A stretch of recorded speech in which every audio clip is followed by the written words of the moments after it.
قال الله تعالى في القرآن المجيد والفرقان الحميد أعوذ بالله من الشيطان الرجيم بسم الله الرحمن الرحيم إن الصلاة كانت على المؤمنين كتابا موقوتا.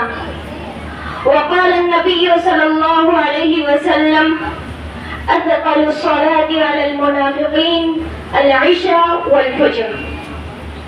لائق صد احترام صدر صاحبہ، مشفق معلمات اور میری عزیز ماں اور بہنوں، اللہ رب العالمین نے بنی نوع انسان کو پیدا کیا اور پیدا کرنے کے بعد بہت ہی صاف لفظوں میں ان کی تخلیق پیدائش کا مقصد بھی واضح کر دیا۔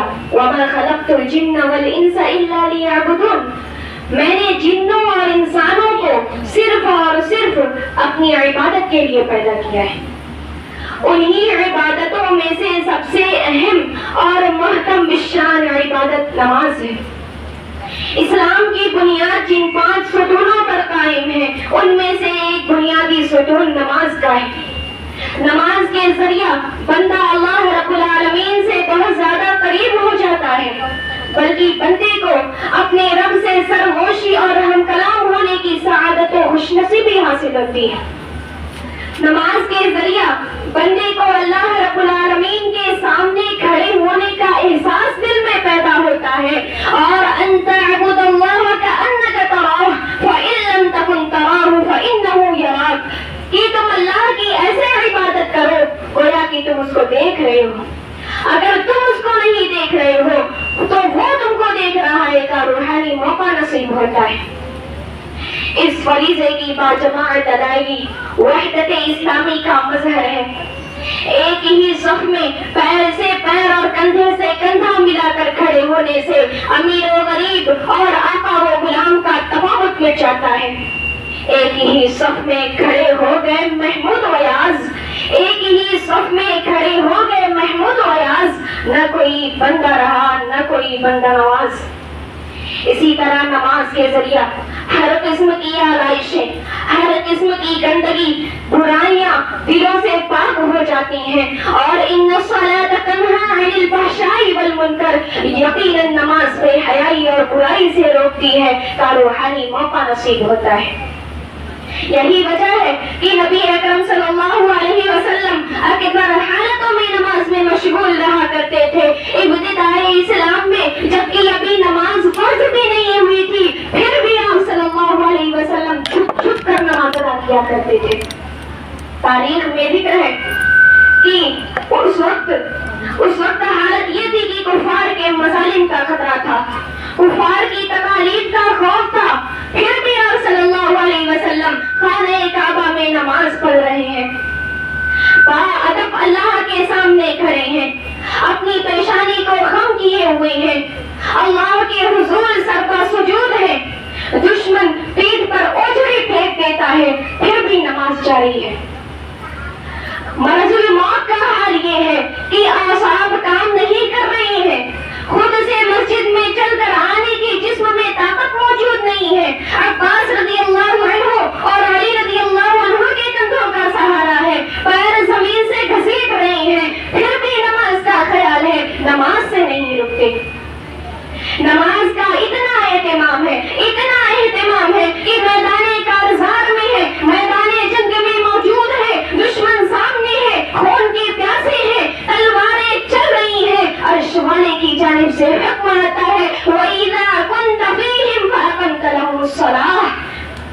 ہوگی. میدان جنگ میں بھی نماز معاف نہیں ہے. وقت ہو چکا ہے, اٹھیے جماعت قائم کیجیے. اللہ کے رسول کہتے ہیں اے اللہ دشمن سامنے ہے, اگر ہم جماعت قائم کریں گے تو ختم ہو جائیں گے, ایسی صورت میں ہم کیسے جماعت قائم کریں. پھر اسی احکم الحاکمین کی جانب سے تدبیر اور طریقہ بھی بتایا جاتا ہے کہ جماعت کس طرح سے قائم کی جائے.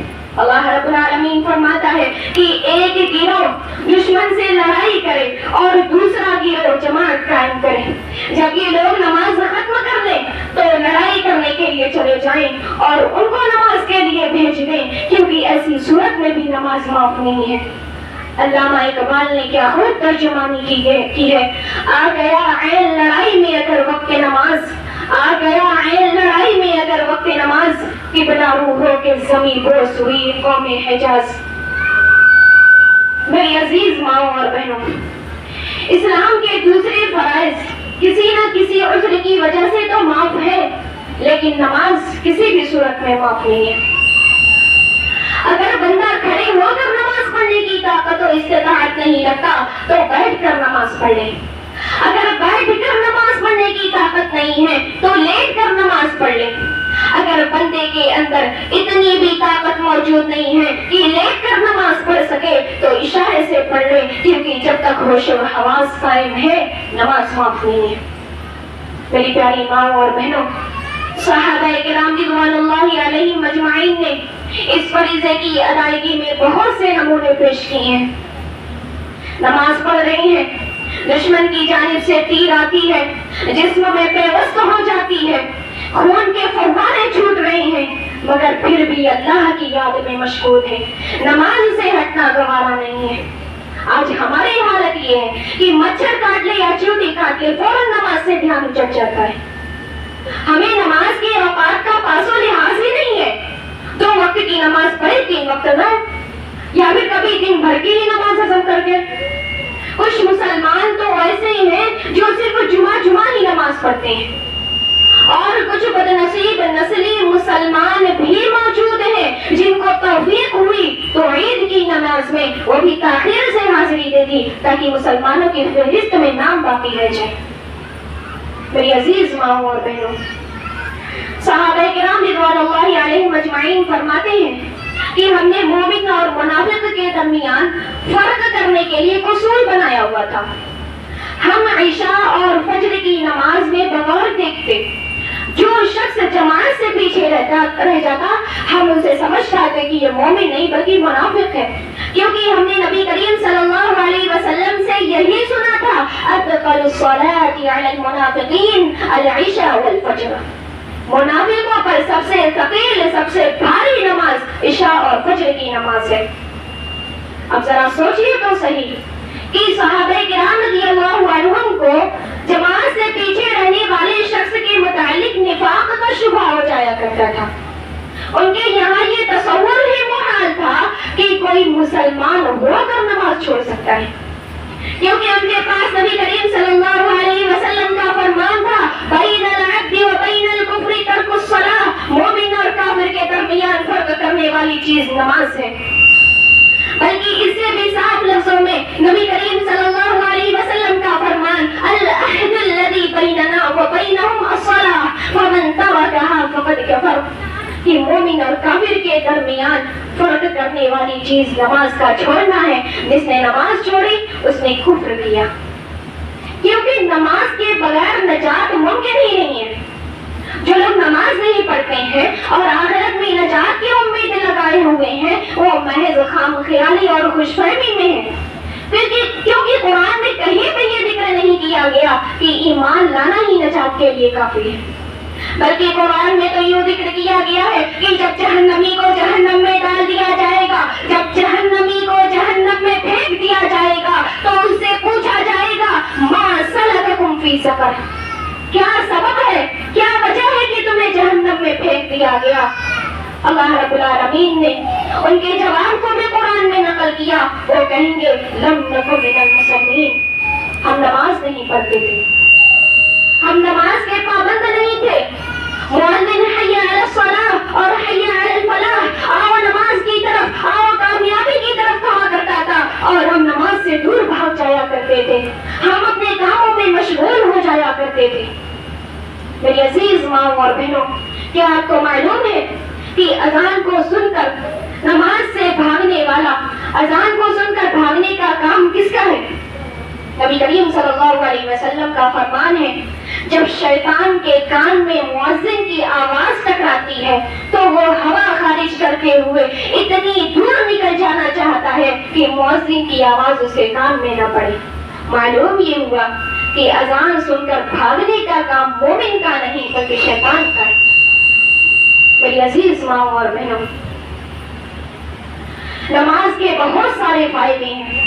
سب سے بڑا فائدہ یہ ہے کہ نماز بے حیائی سے روکتی ہے, نیکیوں کی طرف آمادہ کرتی ہے. اللہ رب العالمین کا فرمان ہے, ان الصلاۃ تنہی عن الفحشاء والمنکر, یقیناً نماز بے حیائی اور برائی سے روکتی ہے. کفار و مشرکین کو بھی اس بات کا اعتراف تھا کہ نماز بے حیائی سے روکتی ہے. جب شعیب علیہ السلام نے اپنی قوم کو اللہ کی عبادت کی طرف دعوت دی تو ان لوگوں نے کہا, یا شعیب وصلاتک تأمرک ان نترک ما یعبد آباؤنا او ان نفعل فی اموالنا ما نشاء. اے شعیب, کیا تمہاری نماز تم کو اس بات کا حکم دیتی ہے کہ ہم اپنے معبودوں کو چھوڑ دیں جس کی ہمارے باپ دادا عبادت کیا کرتے تھے, یا پھر ہم اپنے مالوں میں اپنی مرضی کے مطابق تصرف کرنا چھوڑ دیں؟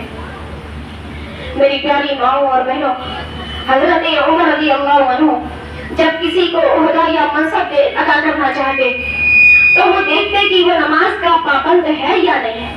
اگر نماز کا پابند ہوتا تو اسے عہدہ ادا کرتے, ورنہ نہیں, کیونکہ ان کو معلوم تھا کہ جو نماز میں کوتاہی کرے گا وہ دین کے دوسرے معاملات میں بھی کوتاہی کرے گا. اور کہا کرتے تھے, من ضیعها فهو لما سواها اضیع, کہ جس نے نماز کو ضائع کیا تو وہ دوسرے معاملات کو ضرور ضائع کرے گا.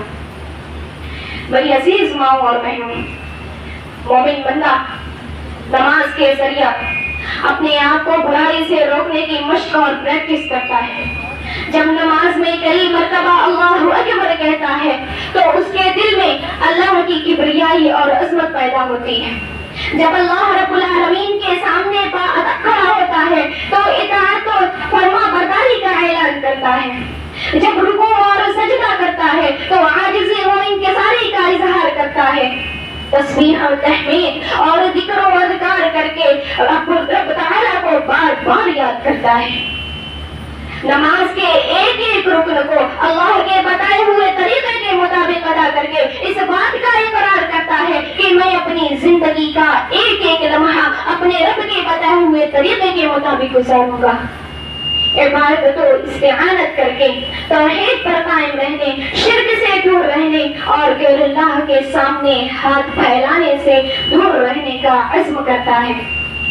ہدایت کا طلبگار اور دین پر استقامت کا سوالی بن کر بے دینی اور بے راہ روی سے اجتناب کرنے کا عزم کرتا ہے. میری عزیز ماؤں اور بہنوں, بندہ مومن نماز کے ذریعہ گناہوں سے باز رہنے کی مشق کرتا ہے, کیونکہ نماز برائیوں سے روکتی ہے اور نیکیوں کی طرف آمادہ کرتی ہے. جو نماز برائیوں سے نہ روکے در حقیقت وہ نماز ہی نہیں ہے. میری عزیز ماں اور بہنوں, آج ہم 5 وقتہ نماز پڑھتے ہیں, سنن و نوافل کا اہتمام کرتے ہیں, مگر ہماری نماز ہم کو برائیوں سے کیوں نہیں روکتی؟ اس کی وجہ یہ ہے کہ ہم جیسے ہی نماز ختم کرتے ہیں فوراً ہی برائی میں مبتلا ہو جاتے ہیں.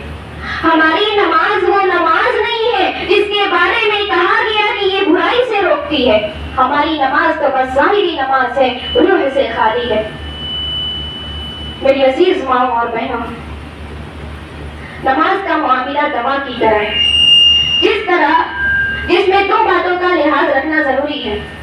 پہلا یہ کہ دوا وقت پر پابندی کے ساتھ دی جائے, دوسرا یہ کہ ڈاکٹر کے بتائے ہوئے طریقے کے مطابق استعمال کی جائے, یعنی ان چیزوں سے پرہیز کیا جائے جو دوا کے اثرات کو ظاہر کرتی ہیں.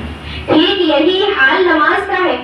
ہماری نماز ہم کو برائی سے اسی وقت روکے گی جب ہم نماز کو اس کے آداب و شرائط, اس کے تقاضوں کے مطابق ادا کریں گے اور ان چیزوں سے اجتناب کریں گے جو نماز کے اثرات کو ظاہر کرتی ہیں.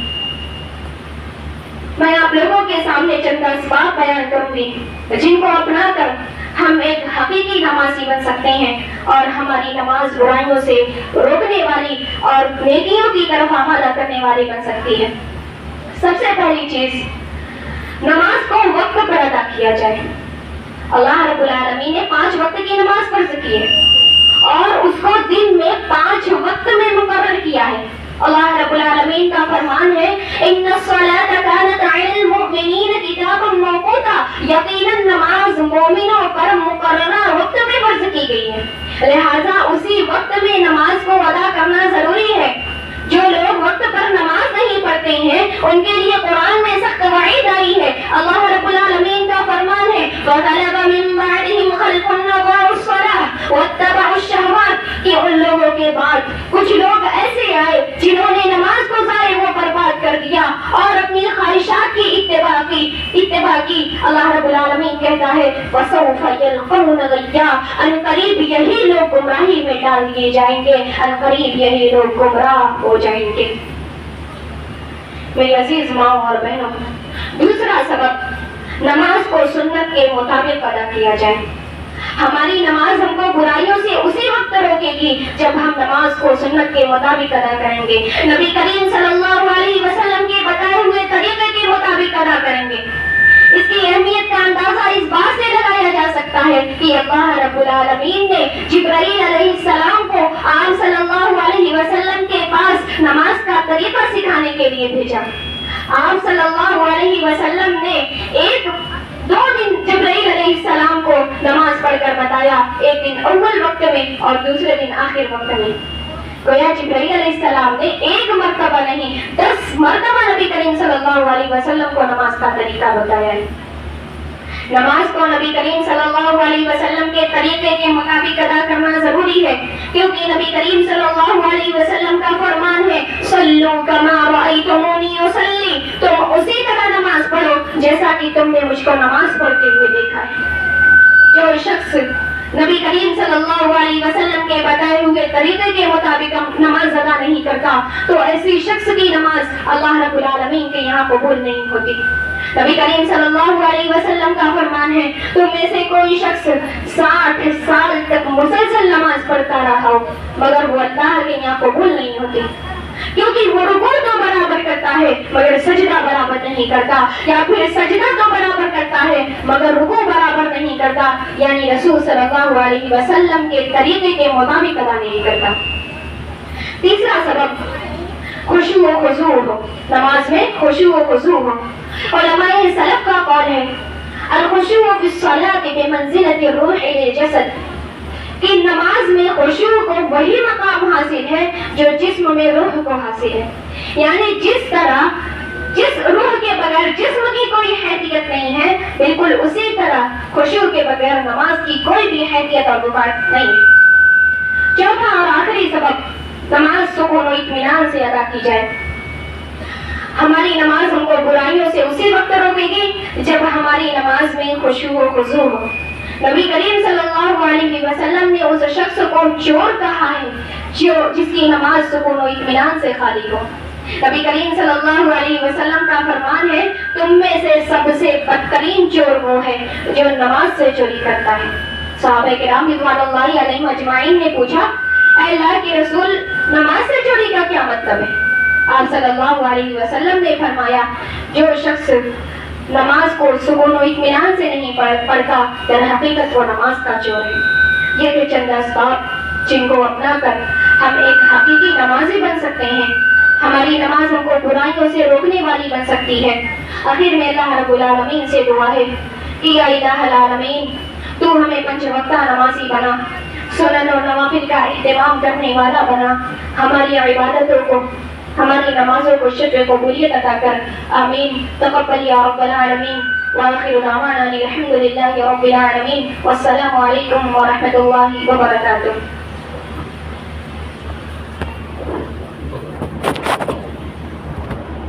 ماشاءاللہ، جزاک اللہ۔ ان کے بعد نظم پیش کرنے والی ہیں